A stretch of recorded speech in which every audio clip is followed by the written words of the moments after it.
declaro que en este momento es oficial la entrada del coronavirus en Guatemala.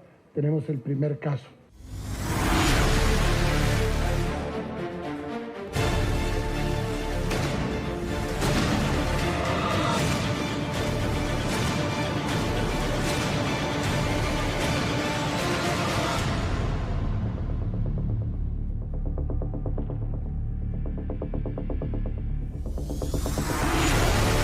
Con estas imágenes que nos hacen dar un recorrido por el tiempo, nosotros le damos la bienvenida a Telediario edición fin de semana. Sí, recuerde usted que un 13 de marzo del 2020 se confirmaba el primer caso de COVID-19 en nuestro país. Inmediatamente se activa toda la alerta y hay que recordar que esto se daba un día viernes para posteriormente el sábado darse el anuncio, donde inmediatamente toda la comunidad educativa se sumergía a todo un entorno virtual. De forma abrupta, todos los centros educativos, privados, públicos y también de educación superior empezaron a utilizar esta modalidad. Mientras tanto, también otro tipo de restricciones se aplicaban en el territorio guatemalteco. El mundo entero y nosotros en sí nos empezábamos a acostumbrar a lo que hoy llamábamos una nueva normalidad, con restricciones. Después se fueron activando más directamente restricciones para poder realizar compras, para poder llegar a los supermercados, a los mercados, a los puntos de comercio, pero también para circular en la ciudad. Hoy haremos un recorrido precisamente de esas restricciones y cómo se ha avanzado también en el proceso de vacunación, y poco a poco se empieza a dejar atrás ese miedo por la pandemia del COVID-19 que ha cobrado la vida de miles de guatemaltecos. Comenzamos entonces con esta emisión de Telediario Fin de Semana. Farmacias Cruz Verde 1728. Buen servicio, buen precio. Presenta los titulares de Telediario. Más de 17,000 guatemaltecos han muerto desde que se registró el primer caso de COVID-19 en el país. Rescatan a bebé que habría sido golpeado junto a su progenitora por su propio padre. Localizan cuerpo completamente carbonizado en Amatitlán. Una X en un poste marca el lugar donde se han abandonado cadáveres. Localizan una especie de monolito maya en San José Chacayá, Sololá. Otra niña es la víctima colateral del conflicto que se mantiene en Tajumulco e Ixihuán. Farmacias Cruz Verde 1728. Buen servicio, buen precio. Presentó los titulares de Telediario.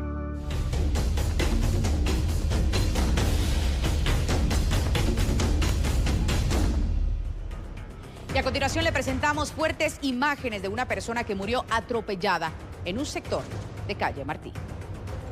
Desfigurado y sin extremidades, terminó el cuerpo de un hombre de aproximadamente 30 años que no pudo ser identificado tras ser arrastrado por varios metros entre las llantas de un vehículo de transporte pesado en la calle Martí, zona 2 de la ciudad, durante la madrugada de este 13 de marzo. Los cuerpos de socorro informaron que fueron los transeúntes del lugar quienes alertaron de lo que ocurría.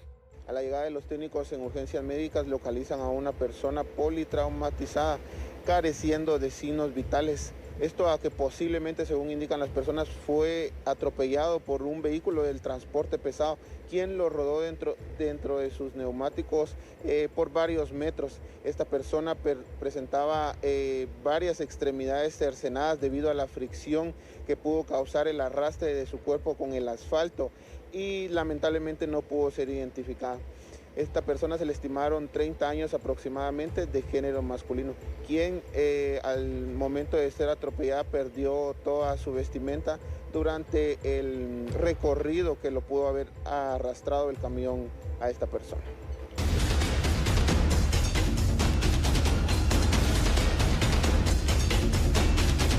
Pero seguimos hablando de accidentes de tránsito. Esta vez nos ubicamos en jurisdicción de Alta Verapaz, porque también los socorristas reportaban las últimas emergencias. Los socorristas y de hecho también los automovilistas que transitaban sobre el kilómetro 133 de la ruta cubana Alta Verapaz reportaron a cuerpos de socorro que un camión cisterna cargado con combustible había derrapado y al volcar se prendió en llamas sobre el puente de Santa Elena.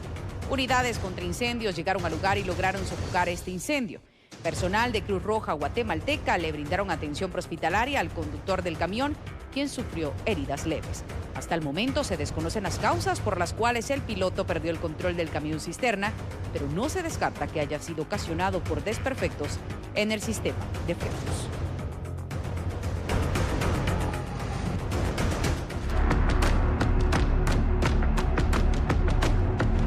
Mientras tanto, también las autoridades de la Conred reportan explosiones y retumbos en el volcán de fuego. Hay que resaltar que los monitoreos son constantes por parte de las autoridades competentes y dicen estar preparados también para atender cualquier emergencia, como se efectuaba la semana pasada, en donde tuvo que realizarse también evacuaciones.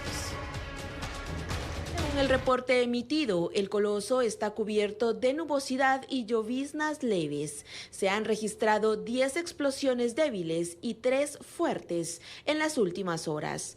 Las columnas de gas y ceniza generadas por las explosiones se dispersan hacia el oeste y suroeste, con una altura de 4.500 a 4.800 metros. Además, el reporte refiere que se han observado avalanchas débiles y moderadas en las barrancas y retumbos a causa de las explosiones.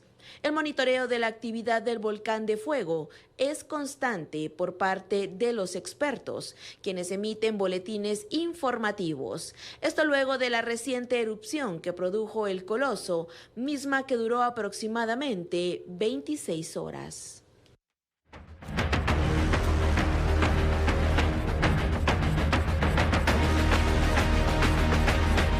Y hoy se cumplen 2 años exactamente desde que se registró el primer caso de COVID-19 en nuestro país. A la fecha hay más de 26,000 casos activos. Gran parte de la población ha adaptado su ritmo de vida. Sin embargo, el coronavirus sigue siendo un enemigo silencioso del que, por supuesto, tenemos que cuidarnos. Debo principiar por anunciar algo que no es esto. Es la llamada que jamás hubiera querido recibir. Un guatemalteco que vino antier de Italia fue llevado a las instalaciones del centro de Villanueva porque su procedencia era del norte de Italia y declaro que en este momento es oficial la entrada del coronavirus en Guatemala. Tenemos el primer caso. Hoy se cumplen 2 años de aquel mensaje que cambió la historia del país. Viernes 13 de marzo del 2020. El presidente Alejandro Yamatei, durante una actividad con autoridades del Ministerio Público, confirmó el primer caso de coronavirus en Guatemala. Declaro que en este momento es oficial la entrada del coronavirus en Guatemala. Tenemos el primer caso. Informó que se trataba de un joven de 27 años, originario de Quiché, quien llegó al país un día antes, el 12 de marzo, procedente de un vuelo de Madrid, España, y que hizo escala en Bogotá, Colombia y El Salvador. La identidad del guatemalteco no fue revelada por seguridad. Ese 13 de marzo, el país entero solo hablaba del primer caso de coronavirus, una enfermedad que ya había ocasionado muertes en otras partes del mundo. A raíz de la entrada del virus a Guatemala, las autoridades tomaron acciones urgentes. Cerraron las fronteras, se suspendieron todo tipo de actividades sociales, religiosas, deportivas, entre otras. Además del cierre de colegios, institutos, escuelas y universidades, obligando a implementar las clases virtuales. Era histórico, ya que nunca antes había ocurrido un acontecimiento como este. Para el 22 de marzo de ese mismo año, entró en vigor un toque de queda, programado desde las 16 horas de un día hasta las 4 del siguiente, como parte del estado de calamidad decretado por el presidente en ese mes. Ese 13 de marzo del 2020, Guatemala no volvió a ser la misma. Los abrazos dejaron de darse, las reuniones de amigos y familiares también quedaron por un lado. Las autoridades recomendaron el distanciamiento físico y ordenaron el uso obligatorio de la mascarilla fuera de casa. Desde entonces, el cubrebocas se convirtió en una prenda indispensable. Asimismo, la utilización de gel antibacterial y el distanciamiento físico. Sin embargo, a finales de diciembre del 2020, la OMS anunció la aprobación de emergencia de la primera vacuna, los países iniciaron con el proceso para adquirir el inmunizante. El 11 de marzo del 2021 ingresó al país el primer lote de vacunas, la cual ha contribuido a que los síntomas y la mortalidad de la enfermedad disminuyan. Cada vez son menos las personas atendidas en los hospitales con cuadros graves. La mayoría de ellas no está vacunada. Bajo ese contexto, el Ministerio de Salud Pública y Asistencia Social sigue trabajando en las campañas de vacunación y recomienda a la población en general completar su esquema y con esto seguir reduciendo la letalidad del virus. La cartera de salud detalló que el total de casos acumulados del nuevo coronavirus en el país es de 804.709. Los casos recuperados estimados son 761.000. Lamentablemente, hasta la fecha se registra un total de 17.144 personas fallecidas debido al COVID-19. El número de casos activos estimados es de 26.562.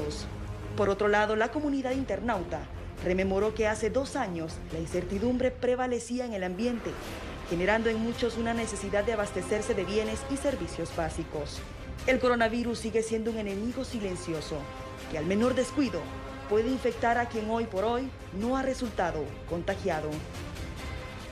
Muy rápidos estos 2 años y por supuesto también se lamenta la muerte de guatemaltecos y muchos más que han superado este COVID-19 de forma ambulatoria. Pues bien, vamos a recordar precisamente a 2 años esas distintas acciones que han implementado las autoridades, recordándole a usted, amigo televidente, que el principal punto para prevenir es utilizar correctamente las mascarillas, lavarse constantemente las manos con agua y con jabón y sobre todo, pues evitar cualquier tipo de aglomeraciones.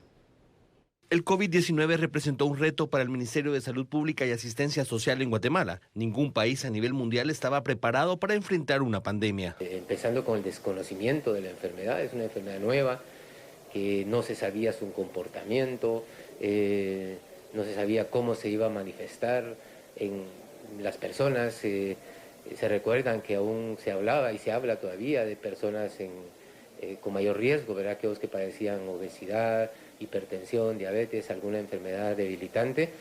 Entonces el reto era conocer de manera rápida, con información incluso de otros países que investigaban rápido la enfermedad. Entonces yo creo que por ahí fue el primer reto.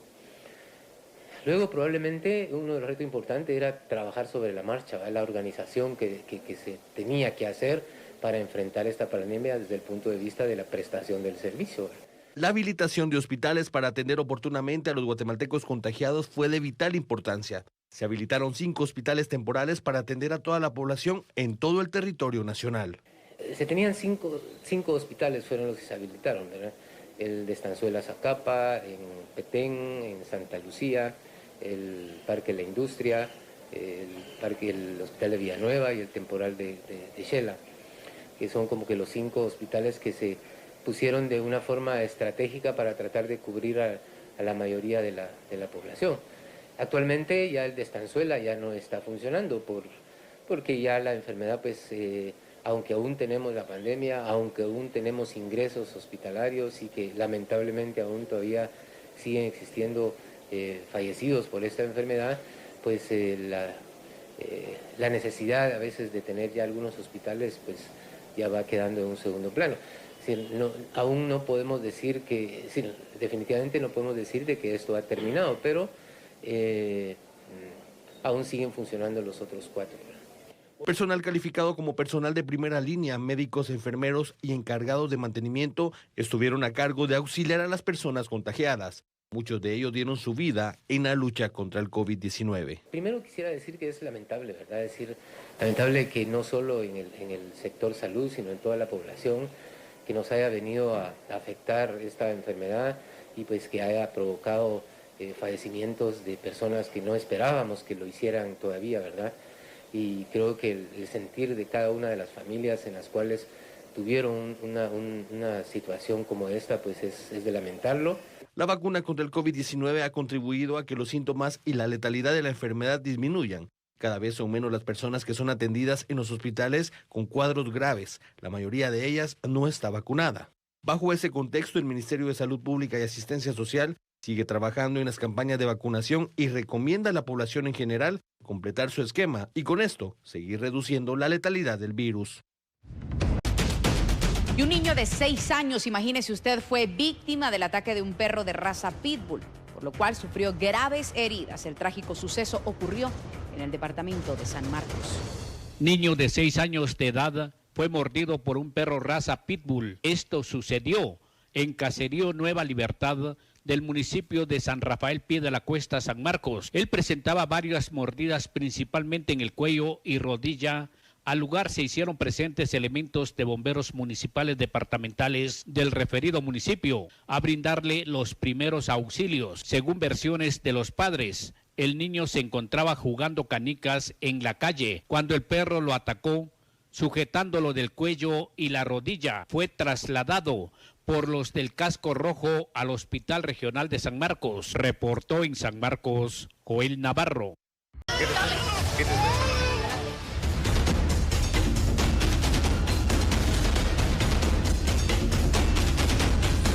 Y un macabro hallazgo ocurrió en jurisdicción de Amatitlán, donde los vecinos reportaron que habían localizado un cadáver carbonizado.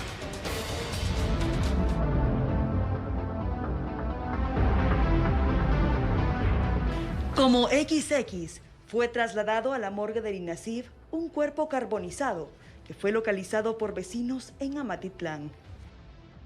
El macabro hallazgo ocurrió en un terreno baldío, camino hacia el Durazno en la aldea Humitos. Indignados, habitantes manifestaron que se acercaron al lugar debido a que emanaban olores fétidos y se llevaron gran susto al observar a una persona en llamas. Dieron aviso a bomberos voluntarios, quienes al llegar confirmaron que se trataba de un cuerpo carbonizado. Sin embargo, por el Estado, no fue posible establecer si se trata de un hombre o una mujer. Fiscales del Ministerio Público se hicieron presentes a la escena para recabar los indicios correspondientes y establecer las causas del hecho.